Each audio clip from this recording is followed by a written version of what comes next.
Well, we're on to letter number 29 of our letters from dear Screwtape, from C.S. Lewis's The Screwtape Letters. I think the last two letters are definitely among my favorite of all of them. We'll see if the third ranks up there too. Number 29. My dear Wormwood, now that it is certain the German humans will bombard your patient town and that his duties will keep him in the thick of the danger, we must consider our policy. Are we to aim at cowardice, or at courage, with consequent pride, or at hatred of the Germans? Well, I am afraid it is no good trying to make him brave. Our research department has not yet discovered, though success is hourly expected, how to produce any virtue. This is a serious handicap.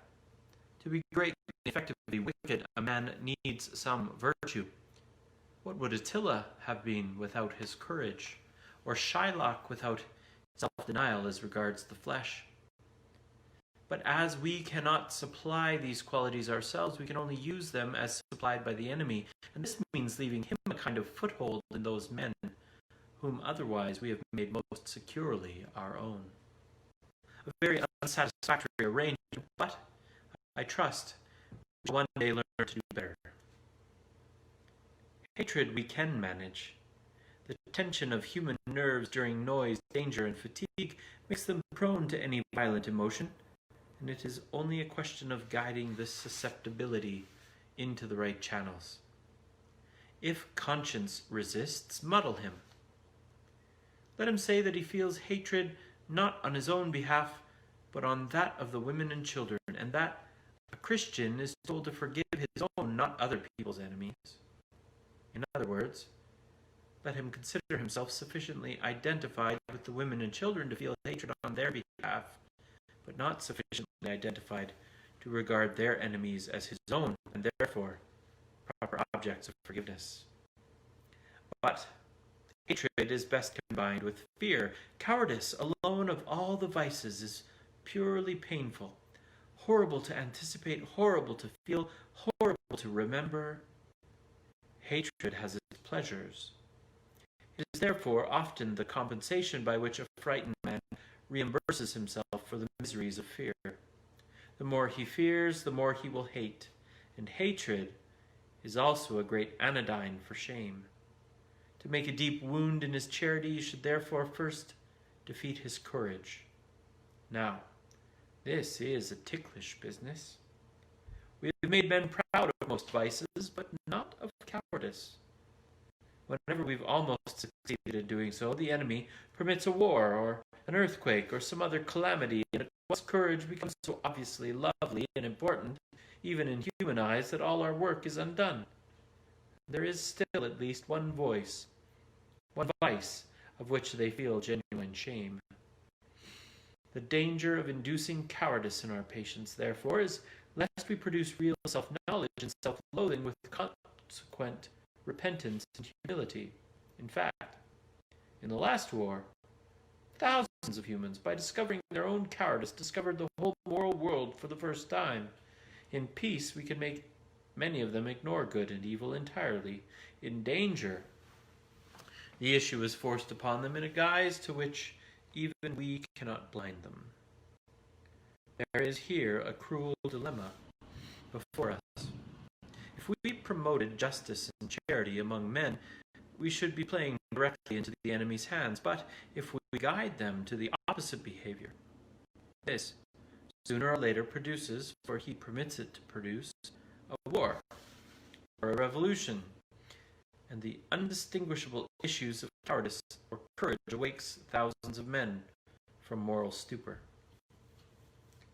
This indeed is probably one of the enemy's motives for creating a dangerous world, a world in which moral issues really come to the point.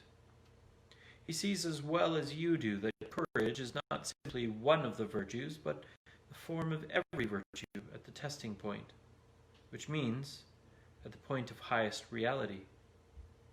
A chastity or honesty or mercy which yields to danger will be chaste or honest or merciful only on conditions. Pilate was merciful until it became risky. It is therefore possible to lose as much as we gain by making your man a coward. He may learn too much about himself. There is, of course, always the chance, not of chloroforming the shame, but of aggravating it and producing despair. This would be a great triumph. It would show that he had believed in and accepted the enemy's forgiveness of his other sins only because he himself did not fully feel their sinfulness.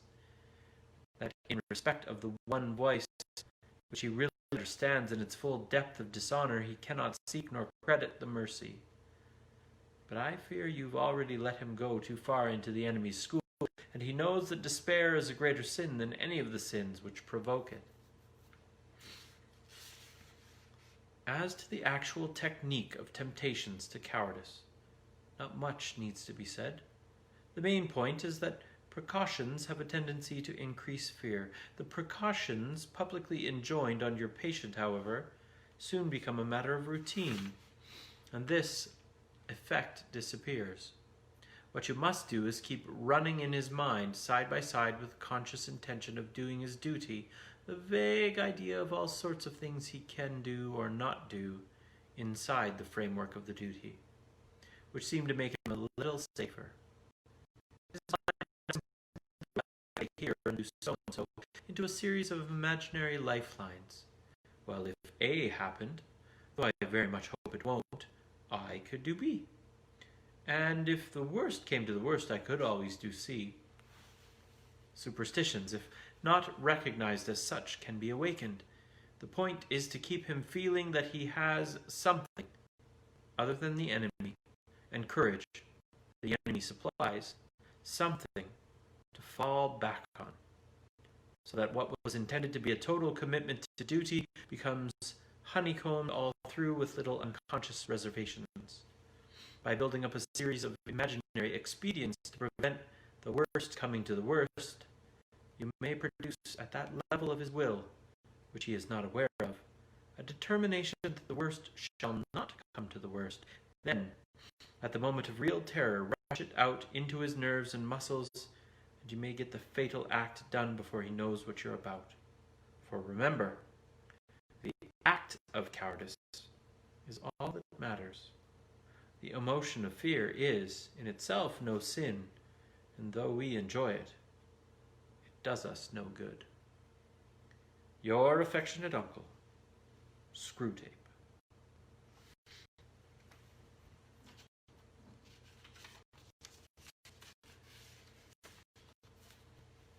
Good night.